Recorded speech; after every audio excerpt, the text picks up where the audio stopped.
Pardon the interruption, but I'm Mike Wilbon. I am relaxed, ready after our long weekend. Tony, how about you? It's Tony Kornheiser. You do know we had a show yesterday, right? We had a show. Did you know that? Oh, no, the Celtics and I took the day off. Yeah, great. Worked out very well. Yeah, worked out it did great. for me. You didn't even watch? For me, it worked out didn't okay. Even watch? If I'd known you were taking that day off, I'd have taken it off too. I didn't know. Welcome to PTI, boys and girls. In today's episode, the NBA and Stanley Cup Finals are set. Aaron Judge has a huge night, and the architect of the Warriors leaves the team.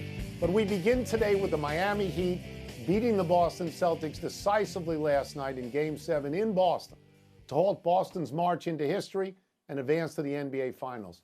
Wilbon, what do you make of what you saw?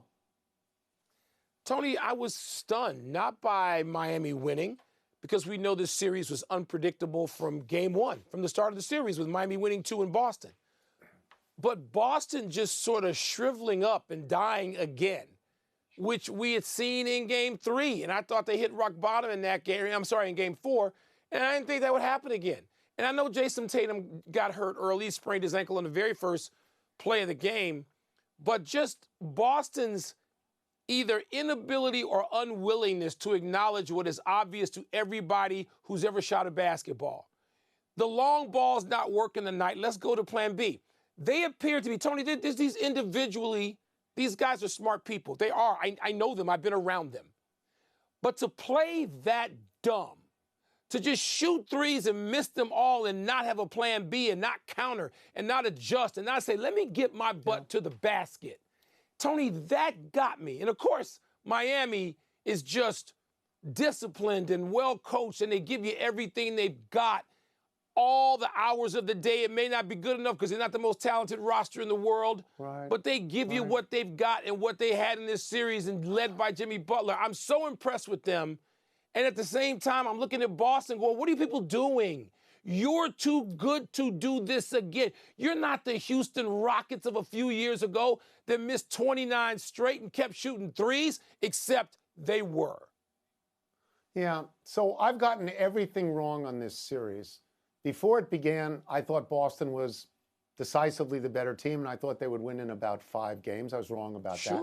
When Miami took the 3-0 lead, I was pretty confident they'd close out Boston in Game 6 in Miami. And then last night, I was totally wired into the fact that Boston was going to win. So I got everything wrong. Boston stunk, and let me repeat that for the West Coast. They stunk. When you talk about threes, Mike, they shot 9 for 42. That's 21%. That is terrible. On the basis of the entire year this year, when they hit 15 or more threes, they won an alarmingly high percentage of the time. Yeah. They got 9. Jaylen Brown had 8 turnovers, 8, and he shot 8 for 23.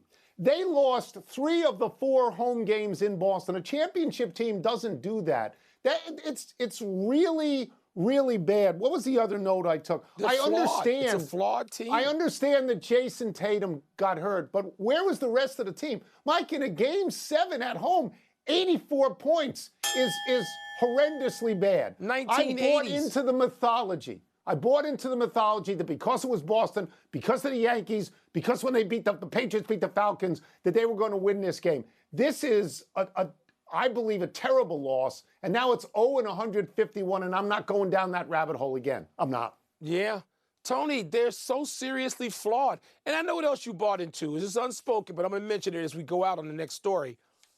You sat in Boston Garden in your life for a lot of games over a lot of years when you were covering basketball. And the Celtics, they might have lost, but they never looked like that last night, did they? Not like that. Why would you give Jaylen Brown $275 million? Exactly why would you do that? $295. Don't cheat him by 20 mil. Just saying. They got a lot of changes coming up to me, Tone, because that team is flawed. The Heat now advance to face the Nuggets in the NBA Finals, which start Thursday in Denver. Nikola Jokic's team has been sitting at home at the crib, as Timmy Hardaway would say, since sweeping the Lakers last Monday night, 8 nights ago. For the Heat, Tyler Hero is expected back, most likely by Game 3. Tone, your initial thoughts on this matchup, Heat, Nuggets? So my first thought is that this is for dyed-in-the-wool basketball fans and not casual basketball fans. I don't think they're going to start watching it. I think the ratings are going to be bad. I think that Denver is a very, very good team, and Miami is on a spectacular run in the playoffs. But there is a decided lack of glamour in this particular series. The best player out there, Nikola Jokic, may be the most unglamorous great player in the history of the NBA. Like, you expect him to just carry a lunch pail out there. He's just not glamorous. Wow. You've talked about that being in the 4th time zone, and most Americans think there's only 3. Miami is a admirable team, but the body of Miami, take Jimmy Butler off this, great player. Right. The body of Miami is built around undrafted guys. Let's just read a couple of guys here. Gabe Vincent, Caleb Martin, Max Strus, Duncan Robinson. They were not even drafted to this point, Mike, and I know you will agree with this. And Eric Spoelstra is a great coach. But the most glamorous person on Miami Heat is still Pat Riley. So I think it's going to take a game 6 or a game 7 to build an audience for it. Yes, Tony. I'm glad you mentioned Pat Riley. I'm trying to make my wardrobe suitable that if I walk into Pat Riley in a hallway somewhere, I might get a compliment. That's what I care most about in this matchup. Tony, you look, I'm not going to argue with any of the points you made. Nikola Jokic, who people will get an eyeful of if they haven't already. Like, maybe they just tuned in for the Lakers series and went, who is this big dude? Who is he? Right. Well, they're going to get more, Tony, because you look, Bam is Adebayo. He like that team. He comes to work. He's an admirable player. Tony, when he stands next to Jokic, it's going to look like you and me standing next to Jokic. Jokic is so much bigger than Bam. So Eric Spoelstra, who is a brilliant coach, he's got to come up with scheme, and people have to buy into it and kill themselves to even slow Jokic down and put him in the middle lane and keep him out the left lane. But, Tony, between that and what Denver's got, I'm intrigued by this because Miami's on such a roll, Tone. Maybe Cinderella doesn't come to pro sports. It doesn't. No, but maybe God they're bless that. them. They're an 8. Yeah. God bless them for being an 8. And I just think that the only thing you can do is you probably have to take Kevin Love and Adebayo and make Jokic into a sandwich. Because if you leave him alone, he's going to get 15 assists every game. He's going to crush you. Yeah. He really is. We move now to hockey. If you think the basketball was a dud, which it was, the hockey was non-competitive. Las Vegas pounded Dallas in Dallas 6-0 to move into the Stanley Cup final, where they will face the Florida Panthers, who have won 11 of their last 12 playoff games. Well, do you see the Panthers as Nuggets-like favorites or Heat-like overachievers? Well, Tone, I don't want to call them overachievers because they just won a year ago the President's Trophy. So you can't say they're underachievers. It's the same nucleus of players, largely the same team.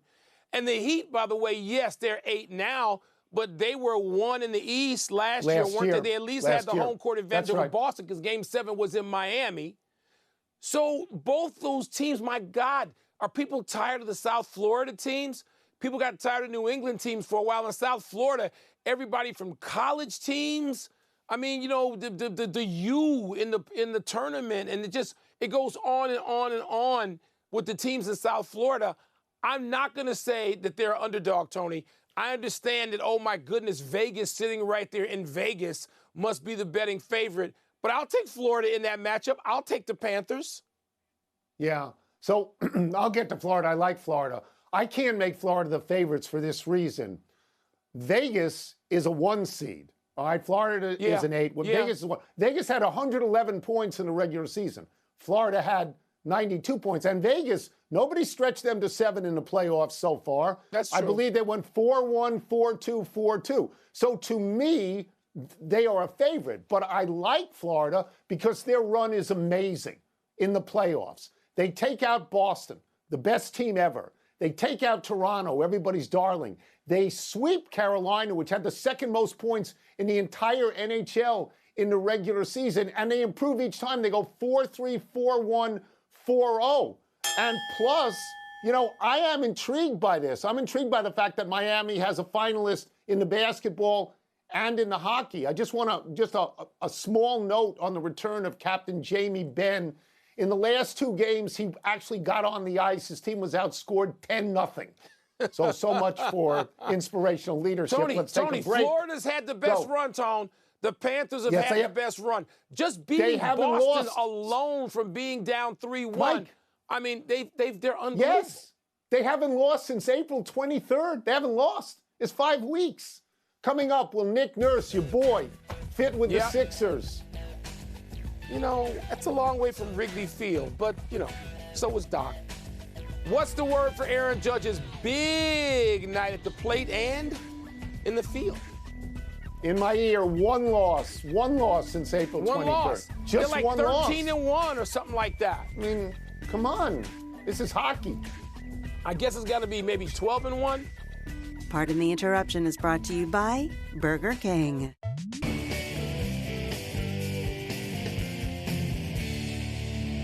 Time to trade words with Will Bond. Let's get the first one from the producer over the loudspeaker.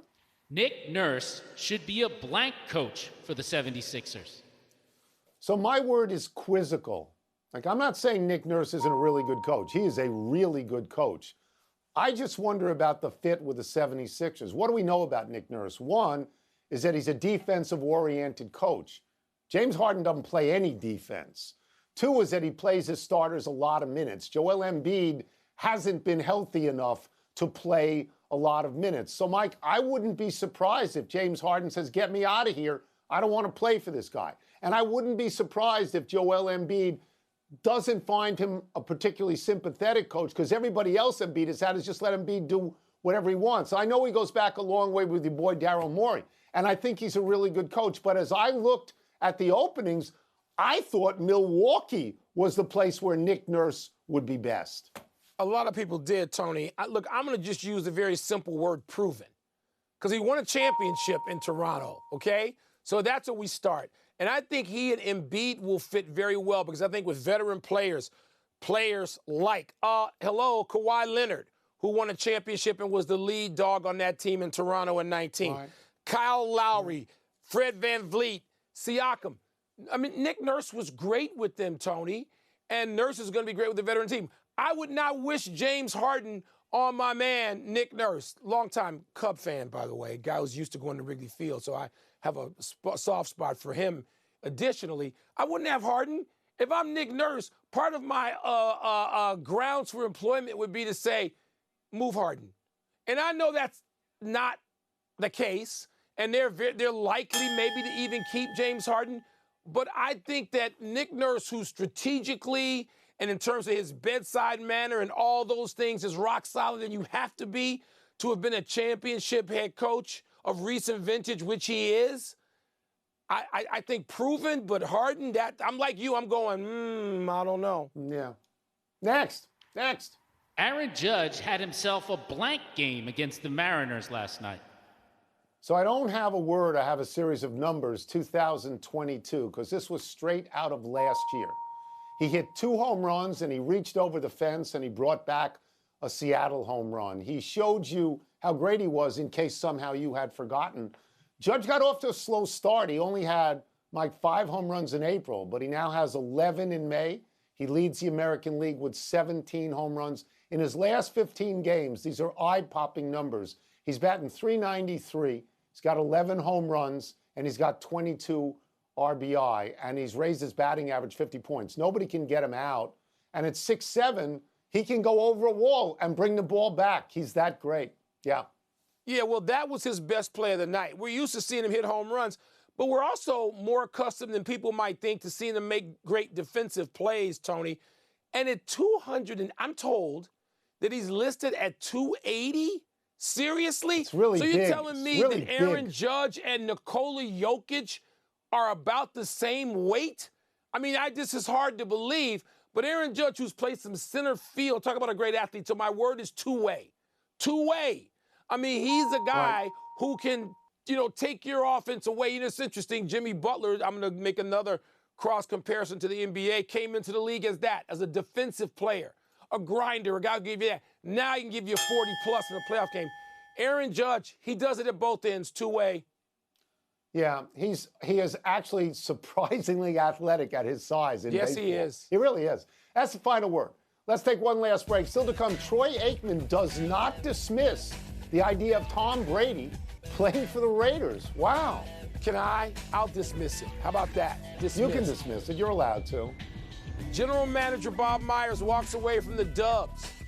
What does that mean for him and for the four-time champs? So he's your boy, right? You are always praising Myers. You like Myers a lot. Yes. Bob done a great job. He drafted Draymond Green in the second round. Interruption is brought to you by Liberty Mutual Insurance. Only pay for what you need. Happy time, people. Happy 31st birthday, Harrison Barnes. Barnes is probably best known for his time on the Warriors, who drafted him in 2012, 7th overall out of North Carolina. Barnes was on the Warriors' first championship team, eventually left for Dallas on a 4-year, $94 million contract. Barnes scored well there, 18.7 points per game, but Dallas traded him to Sacramento. Barnes started all 82 games this season, averaging 15 points and 4.5 rebounds on a team that made the playoffs for the first time in 17 years. Barnes was their Iron Man, their only player to play all 82. Now, after a solid season, the 6'8 forward is a free agent for the first time since 2016, and we will see if Sacramento wants to keep him. All Barnes has been his whole career is perfectly reliable. Perfectly reliable. I don't know, maybe he'd look good in a green uniform out east if Sacramento doesn't want to keep him. But with Sacramento, with the first big step they made, they ought to want to keep Harrison Barnes, it seems to me. Happy anniversary, Bert Blyleven. On this day 31 years ago, while pitching for the Angels, the 22-year veteran became the second pitcher ever to get a win in his teens and in his 40s. The other was Hall of Famer Herb Pennock. Eventually, Blyleven joined Pennock in Cooperstown. Since then, a third pitcher accomplished these wins, Mike Morgan, nicknamed the Nomad for having pitched for 12 different teams in his 25-year career. Blyleven won at 19 for the Twins and at 40 for the Angels. In all, Blyleven won 287 games, including a no-hitter for the Rangers. And he had winning starts, Mike, on World Series champions in Pittsburgh in 1979 and in Minnesota in 1987. He's 5th all-time in strikeouts, 9th all-time in shutouts. Wow. Sneaky high on all those lists, Tony. Two things I'm always going to remember about Blyleven. Chris Berman's greatest nickname ever, without doubt. Bert B. Home Blyleven. Just a laugh out loud the first time you heard it. And didn't he have, like, maybe the greatest curveball ever? I mean, his curveball Uncle was Charlie, talked baby. about, yes, absolutely. Total curveball. Happy trails, Bob Myers. Myers, 48, the architect of the Golden State Warriors' recent championship teams, is stepping down as general manager. The Warriors won 4 titles, reached the finals 6 times in Myers' 12 years there. Myers, who played basketball at UCLA, was as instrumental in the front office as Steve Kerr was on the bench, and Steph Curry, Klay Thompson, Draymond Green, and Kevin Durant were on the court. Reportedly, they're all quite close, and one wonders if Myers is the first domino to fall in what history may record as the dissolution of a great team. Wow, Tony, look, nobody, I think, would wind up shocked if he winds up going a few miles south down I-5 or whatever it is and winds up with the Clippers. I'm just saying, if that happened, we wouldn't be shocked. And Bob Myers is just great at what he does. Tony is sort of the opposite of Jerry Krause. Jerry Krause was great at what he did for the Bulls, and they had their last dance and even more successful, having produced all those championship teams, even 2 more, but not sort of close with the players in a fuzzy, warm way like Bob Myers and those Golden State players. Bob Myers, a lot of great work, including drafting Draymond Green in the 2nd round. How about that? Yeah. There are a lot of teams in basketball, a lot of teams in all sports with a lot of talent. There's a lot of talent there. But you have to have the right executive and you have to have the right coach. I mean, the tree starts with the general manager and the coach. And it's what do those people do? Like you talk about Miami. What do those people at the top of the tree do with the players that they have? And you look at the Warriors, 4 wins, yes, Myers is part of it and Kerr is part of it, right? Kerr. Convinced, yes. Yeah. Absolutely. Yeah. Kerr could have gone to the Knicks. Oh, wait. Well, it worked out better where he is. We'll go to the big finish. Troy Aikman tells TMZ he would not rule out Tom Brady playing for the Raiders. I'm surprised by that. Are you surprised by that? I don't know. It's just the worst news of the day that we could wind up on Brady duty, Golden Boy duty, about when he's going to come back. It's awful news. The Washington Capitals hired Spencer Carberry as their new head coach. Is that a good move? I'd be more familiar if it was Cadbury, of course. He coached a couple of their minor league teams. He's inheriting a very old team, though. White Sox pitcher Liam Hendricks threw 1 inning in his return from battling non-Hodgkin's lymphoma. Your thoughts? It was uplifting and heartwarming what took place on the south side of Chicago yesterday. The A's beat the Braves to snap Oakland's 11-game losing streak. You impressed with that? Stunned. Stunned more than impressed. Atlanta's really good. Oakland's not. Last one, Breanna Stewart faces her old team in Seattle tonight. Who you got? Stewie going back to face the team that she led to 2 championships. And now she's in New York with the Liberty Tone. Promises to be an emotional evening. We are out of time. We will try and do better the next time. Happy birthday, Jigsy. I'm Mike Wilbon. Same time tomorrow, Knuckleheads. You can get the PTI podcast on the ESPN app or Apple Podcasts. And now, here's SportsCenter. I want tomatoes and peppers for that birthday. I like them. He grows them great. PTI.